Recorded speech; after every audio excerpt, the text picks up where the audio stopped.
باب سوئم آصف کار۔ کچھ زخم ناسور ہوتے ہیں، وہ کبھی نہیں بھرتے، ان کی کوئی مرہم پٹی نہیں ہوتی۔ ایسے زخم بس ہمیں تکلیف پہنچاتے ہیں کیونکہ وہ آصف کار ہوتے ہیں۔ ان کا کام یہی ہوتا ہے، تکلیف پہنچانا، اور آصف کاروں میں سب سے بڑا آصف کار ناکام محبت ہے۔ معراج الدین کو گزرے 5 دن ہو چکے تھے۔ پہلے 3 دن کھانا محلے والوں کی طرف سے آتا رہا، اس کے بعد خاموشی چھا گئی۔ چولہا کئی دنوں سے بند تھا، کبھی کوئی محلے والی سالن کی پیالی بھیج دیتی، کبھی کوئی چاولوں کی پلیٹ۔ اماں اکیلی رہ گئی تھی۔ معراج الدین کا یوں اچانک کچھ کہے سنے بنا چلے جانا انہیں توڑ گیا تھا، جبکہ فجر کو تو لگ رہا تھا جیسے یہ ایک برا خواب تھا، یہ اس کی دنیا تھی ہی نہیں، ایسا برا خواب جو ختم ہی نہیں ہو رہا تھا۔ وہ بستر پر چٹ لیتی تھی، دونوں ہاتھ سینے پر سجائے وہ چھت سے لٹکا پنکھا دیکھ رہی تھی۔ کوہرے میں جیسے جاڑے میں گرم بستر اسے جہاں سکون بخش رہا تھا، وہیں اماں کی دی گئی چوٹ بے طرح دکھتی تھی۔ کوئی مرہم نہیں تھا، کوئی پٹی نہیں تھی، کوئی اس غم میں اس کا ساتھی نہیں تھا۔ اس نے تو ارسل کے علاوہ کوئی دوست، کوئی ساتھی بنایا ہی نہیں تھا۔ اس نے کبھی سوچا ہی نہیں تھا کہ اسے ارسل کے علاوہ کسی کی ضرورت پڑے گی۔ وہ یوں ہی خالی خالی نظروں سے پنکھے کو گھورتی رہی جب تکیے کے نیچے رکھا فون تھر تھرانے لگا۔ وہ چونک کر خیالوں سے باہر آئی۔ اس کا فون پچھلے 5 دنوں سے بند تھا، آج ہی اس نے فون چارج کیا تھا۔ تکیے کے نیچے رکھا فون اٹھانے کے لیے ذرا سی کروٹ لی تو درد کی ٹیس پورے جسم میں پھیل گئی۔ وہ بلبلا اٹھی، چہرے کے خوبصورت نقوش میں تکلیف پھیل گئی۔ اس نے وہ مشکل کروٹ لی اور گھٹنے سکیڑ کر سینے سے لگا لیے۔ آنکھیں نمکین پانیوں سے بھر گئیں اور پھر فون اٹھا کر دیکھا تو نرگسی یاد میں لکھا چمک آ رہا تھا۔ یہ اس کا کلاس فیلو صفدر تھا، اس کا پروجیکٹ پارٹنر۔ ہیلو۔ تکلیف پر قابو پاتے وہ ہولے سے بولی، محترمہ، تمہیں شوق ہوگا فیل ہونے کا، مجھے نہیں ہے۔ تمہاری وجہ سے ہمارا پروجیکٹ سب سے پیچھے ہے۔ کہاں ہو تم؟ غصے بھری آواز ابھری اور کوئی خوف سا ٹوٹ گیا۔ تمہیں تو دنیا کی سب سے بڑی کاسٹیوم ڈیزائنر بننا تھا نا؟ ایسے بنا جاتا ہے ڈیزائنر؟ وہ شدید غصہ تھا۔ پچھلے کئی دنوں سے تمہیں فون کر رہا ہوں، 1 ہفتہ ہو گیا ہے تمہیں غائب ہوئے۔ تمہیں اندازہ ہے میرا کتنا نقصان ہوا ہے؟ وہ پچھلے 7 دنوں کی بھڑاس نکال رہا تھا۔ وہ کچھ نہ بولی، بولنے کو کچھ تھا ہی نہیں۔ تم سن رہی ہو؟ ہاں، وہ بس اتنا ہی کہہ پائی۔ مجھے یقین نہیں ہوتا یہ تم ہو فجر، تم اتنی لاپرواہ کب سے ہو گئی؟ وہ بے بسی سے بولا، جبکہ فجر یوں ہی لیٹی ہونٹ کچلتی رہی۔ میں آ رہی ہوں۔ وہ بنا اس کا جواب سنے فون بند کر چکی تھی اور پھر جسم سے اٹھتی تکلیف پر قابو پاتے اٹھ کھڑی ہوئی۔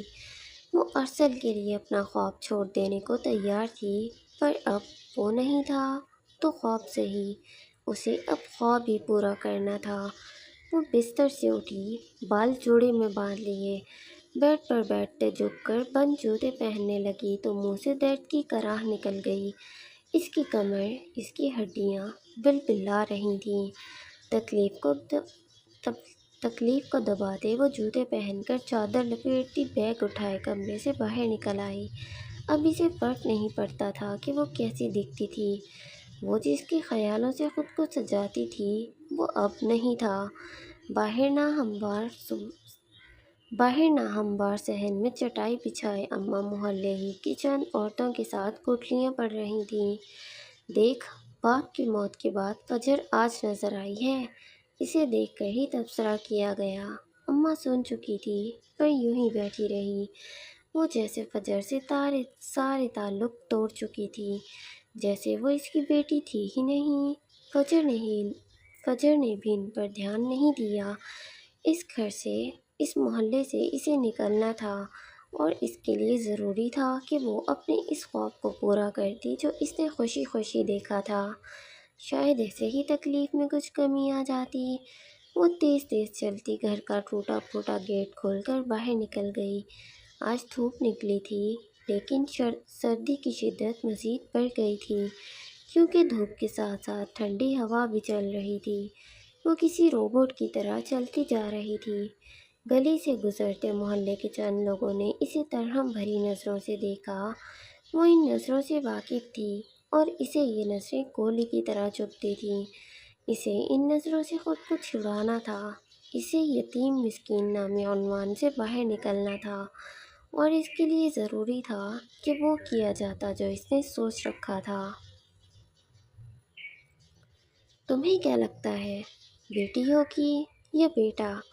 جوزف نے پہلو میں اس کے سینے سے سر ٹکائے بیٹھی افق سے پوچھا۔ جوزف پر جوش تھا، وہ بھی خوش تھی، لیکن ایک پچھتاوا تھا جو پیچھا نہیں چھوڑتا تھا۔ ماں باپ کو چھوڑ دینے کا پچھتاوا۔ وہ ماں باپ کو چھوڑ دینے کا پچھتاوا، لیکن وہ جوزف کے سامنے ظاہر نہیں کرتی تھی۔ وہ اسے بہت خوش رکھ رہا تھا، وہ جس قدر اسے محبت کرتا تھا۔ کبھی کبھی افق کو خود پر رشک آتا، لیکن کیا ایک محبت کافی تھی؟ جوزف دونوں بیویوں میں انصاف کرنے کی پوری کوشش کرتا۔ اس نے اپنے باپ کا پروڈکشن ہاؤس سنبھال لیا تھا، کیونکہ حال ہی میں ان کا انتقال ہوا تھا، اور ساری ذمہ داری اب جوزف پر تھی۔ وہ 3 دن اگر افق کے پاس ہوتا تو 2 دن اپنی پہلی بیوی کو لازمی دیتا اور باقی دن کام میں بتا دیتا۔ جو بھی ہوگا ہمارا ہوگا، اس نے افق کی ہتھیلی لبوں سے لگائی۔ وہ دونوں ایک دوسرے کے بہترین ساتھی تھے، دونوں اپنے عقائد پر قائم تھے۔ جوزف چرچ جاتا تو افق بھی اپنی نمازوں کو پورا کرنے کی کوشش کرتی۔ مجھے لگتا ہے بیٹا ہوگا۔ کتھئی آنکھوں والی افق کو پورا یقین تھا۔ اچھا، پھر؟ وہ اس کے دماغ میں چلتی سوچیں جاننے کی کوشش کر رہا تھا۔ مجھے ولی نام بہت اچھا لگتا ہے، ہم اس کا نام ولی رکھ سکتے ہیں۔ وہ گھبرا بھی رہی تھی کہ کہیں جوزف اس نام پر اعتراض نہ کرے۔ وہ اس کی بات سن کر سوچ میں پڑ گیا۔ مجھے ولیم نام بہت پسند ہے، وہ ہولے سے بولا، جبکہ افق گہری سوچ میں پڑ گئی۔ ولیم ولی؟ کچھ دیر بعد وہ سوچتے ہوئے بولی، ولیم ولی کیسا رہے گا؟ اب وہ سینے سے سر اٹھائے سوالیہ نظروں سے جوزف کے دلکش چہرے کو دیکھ رہی تھی۔ جوزف نے آنکھیں کھول کر افق کو دیکھا۔ اس کی آنکھوں میں جلتے جگنو اس وقت بھلے لگے، انہیں نوچ لینے کی ہمت نہیں ہوئی۔ ٹھیک ہے، ہم ولیم ولی رکھ لیں گے۔ ولیم ولی جوزف۔ وہ ذرا سا جھک کر اس کی پیشانی پر بوسہ دیتے بولا تو افق کو اپنے اندر ایک نرم گرم سی تاثیر اترتی محسوس ہوئی۔ اس پل وہ دنیا کی خوش قسمت ترین لڑکی تھی جس کے پاس اس کی محبت تھی، محبت بھی جوزف پیٹرسن شخص جیسی۔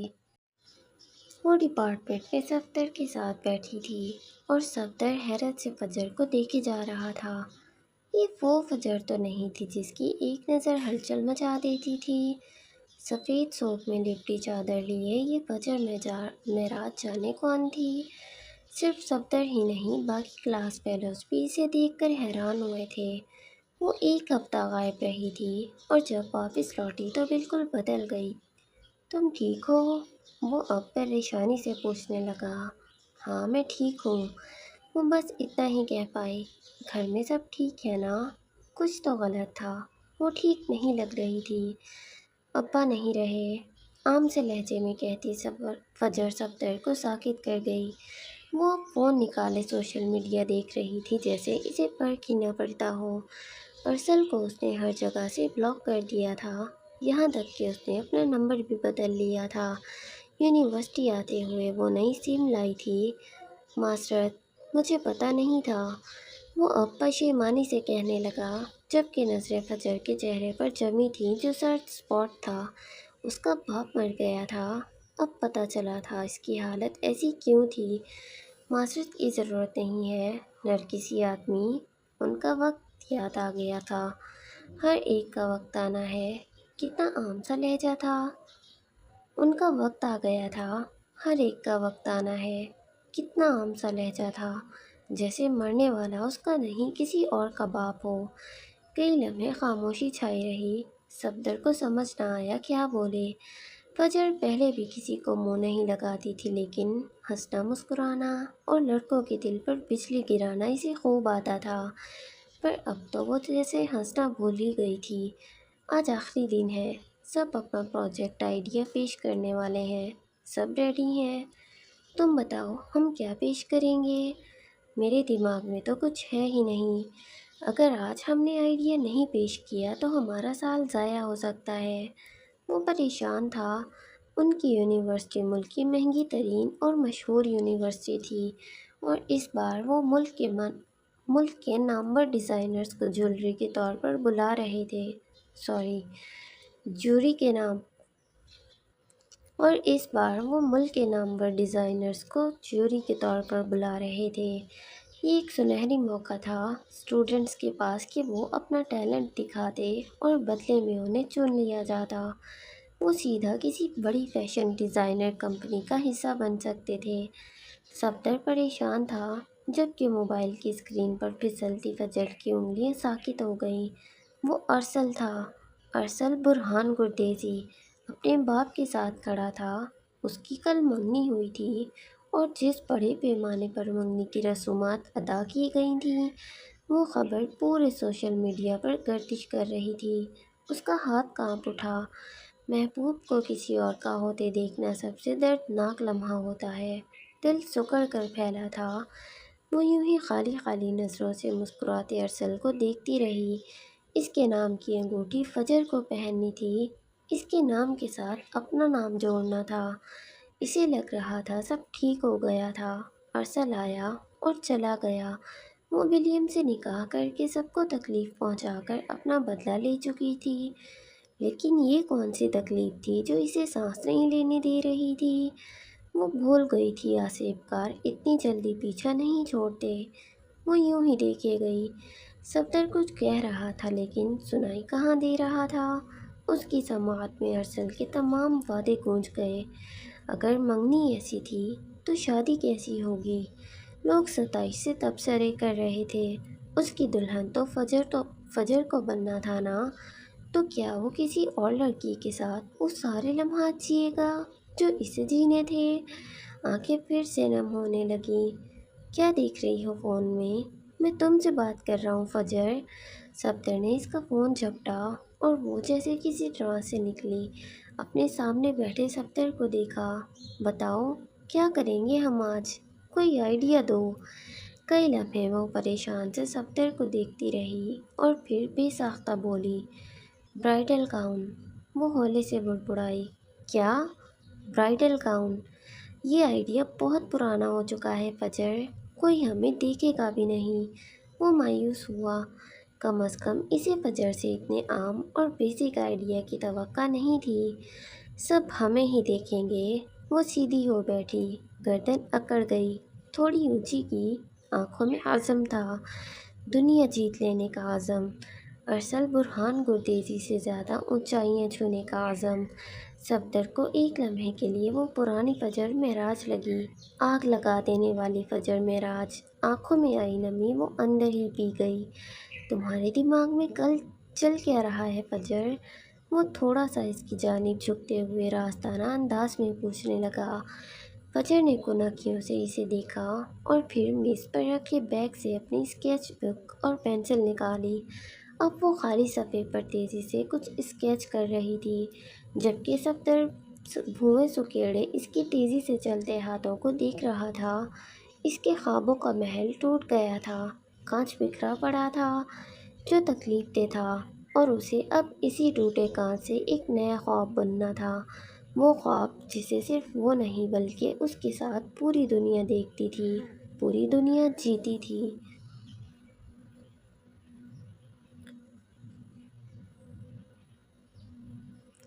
وہ خواب جسے صرف وہ نہیں بلکہ اس کے ساتھ پوری دنیا دیکھتی، پوری دنیا جیتی۔ یہ 2 دن بعد کی بات تھی۔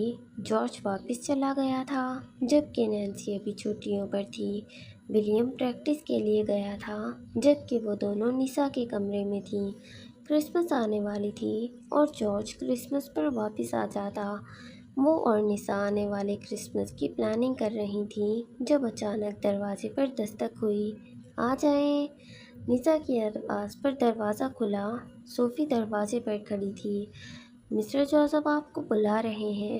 نینسی کو مسٹر جوزف کا بلاوا دیکھ کر صوفی واپس پلٹ گئی جبکہ نینسی کا دل ڈوب کر ابھرا۔ اس نے بے ساختہ 19 سالہ نسا کو دیکھا جو پہلے ہی اسے دیکھ رہی تھی۔ سنہری بالوں والی نینسی جان گئی تھی کہ اسے کیوں طلب کیا گیا تھا۔ پریشان مت ہو، سب ٹھیک ہو جائے گا۔ نسا نے نرمی سے اس کا ہاتھ تھاما۔ نینسی زبردستی مسکرائی اور پھر اٹھ کھڑی ہوئی۔ اب اس کا رخ مسٹر جوزف کے کمرے کی جانب تھا۔ کسی کو ان کے کمرے میں جانے کی اجازت نہیں تھی۔ وہ لاؤنج میں ہی ضروری باتیں کر لیتے تھے، پر اگر بات حد درجہ اہم ہوتی تو پھر مسٹر جوزف کے کمرے میں میٹنگ ہوتی تھی۔ کچھ دیر بعد نینسی ان کے کمرے کے باہر کھڑی تھی۔ دھڑکتے دل پر قابو پاتے اس نے دروازے پر دستک دی۔ اندر سے مسٹر جوزف کی آواز ابھری۔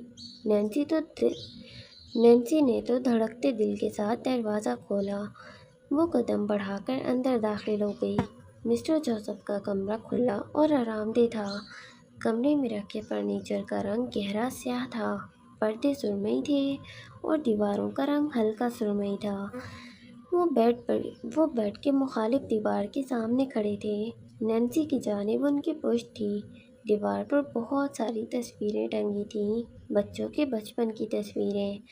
نینسی کے ماں باپ کے ساتھ ان کے بچپن کی تصویر بھی تھی۔ وہ اسے ہی دیکھ رہے تھے۔ آپ نے بلایا انکل؟ وہ اب سر جھکائے ادب سے کھڑی تھی۔ مسٹر جوزف اس کی آواز پر پلٹے۔ سیاہ ڈریس پینٹ میں ملبوس مسٹر جوزف اس وقت کمرے کی شان بڑھا رہے تھے۔ جیبوں میں ہاتھ ڈالے وہ یوں ہی کھڑے نینسی کو دیکھتے رہے اور پھر دیوار کے ساتھ رکھے 2 سنگل صوفوں میں سے ایک پر بیٹھ گئے۔ صوفے کا رنگ سیاہ تھا اور دونوں صوفے کے درمیان رکھا میز گہرا سرمئی تھا جس پر اس وقت ایک مشعل رکھی جل رہی تھی۔ آؤ نینسی، بیٹھو۔ انہوں نے نرم لہجے میں نینسی کو پکارا تو نینسی اثبات میں سر ہلاتی قدم قدم چلتی ان کے سامنے والے صوفے پر ٹک گئی۔ سر اٹھا کر انہیں دیکھا اور ہلکا سا مسکرائی۔ بدلے میں وہ بھی مسکرا دیے۔ کیسی طبیعت ہے اب؟ وہ صوفے سے پشت ٹکائے ٹانگ پر ٹانگ جمائے اس وقت وہ ہر خوبصورتی کو مات دینے کی صلاحیت رکھتے تھے۔ میں ٹھیک ہوں، آپ کیسے ہیں؟ وہ اب خود پر کافی حد تک قابو پا چکی تھی۔ مسٹر جوزف نے ایک نظر اپنے سامنے بیٹھی نینسی کو دیکھا۔ ڈھیلے ڈھالے سے اونی ٹراؤزر شرٹ میں بالوں کو اونچی پونی ٹیل کیے وہ اس وقت بہت معصوم لگ رہی تھی۔ نینسی کے سوال پر انہوں نے ہولے سے اثبات میں سر ہلایا۔ مجھے جارج نے بتایا، جو بھی لندن میں ہوا۔ وہ نرم لہجے میں بولے تو نینسی کو اپنے دل کی دھڑکن تیز ہوتی محسوس ہوئی۔ چہرے پر سرخی چھا گئی، پلکیں جھک گئیں۔ نینسی، تم مجھے اتنی ہی عزیز ہو جتنی کہ نسا، تم جانتی ہو نا؟ جی۔ وہ اب بے چینی سے ہاتھ مسلنے لگی، ہتھیلیوں میں پسینہ اتر آیا۔ وہ جو سوچتی تھی کہ اگر احمد مان گیا تو مسٹر جوزف سے وہ اپنی محبت اور حق کے لیے لڑ لے گی، اسے اب احساس ہوا تھا ان سے لڑنا تو دور، بات کرنا ہی روح فرساں تھا۔ نینسی، تم ابھی چھوٹی ہو، بہت سارے لوگ زندگی میں آئے جائیں گے، بہت سارے رشتے بنیں گے۔ ہر رشتے کو لے کر یوں سنجیدہ ہونا شروع کر دو گی تو زندگی مشکل ہو جائے گی۔ وہ اب اسے سمجھانے لگے۔ نینسی مشعل پر نظریں جمائے انہیں سنتی رہی۔ وہ اب کھڑے ہوئے اور پھر کمرے میں اس تازہ چاہت صاحب کھڑکی میں جا کھڑے ہوئے۔ ہاتھ بڑھا کر پردہ کھینچ دیا۔ گلاس ونڈو سے باہر مور فیلڈ میں اترتی شام واضح تھی۔ چاروں جانب بس سفید برف تھی۔ موو آن کرو نینسی، میں نہیں چاہتا کہ تم کسی انسان کے لیے تم کسی انجان شخص کے لیے اپنا مستقبل اور میری عزت داؤ پر لگاؤ۔ اس بار ان کا لہجہ تھوڑا حکمیہ تھا۔ نینسی نے چونک کر انہیں دیکھا۔ وہ اب جیبوں میں ہاتھ ڈالے کھڑے تھے۔ نینسی انہیں دیکھتی رہی۔ سمجھ نہ آیا وہ کیا کہنا چاہتے تھے۔ آپ کی عزت؟ میں سمجھی نہیں۔ وہ ہولے سے بڑبڑاتے کھڑی ہوئی۔ مسٹر جوزف کھڑے تھے۔ وہ کیسے بیٹھی رہ سکتی تھی؟ تم لندن میں بے ہوش ہوئی ایک بریک اپ کی وجہ سے؟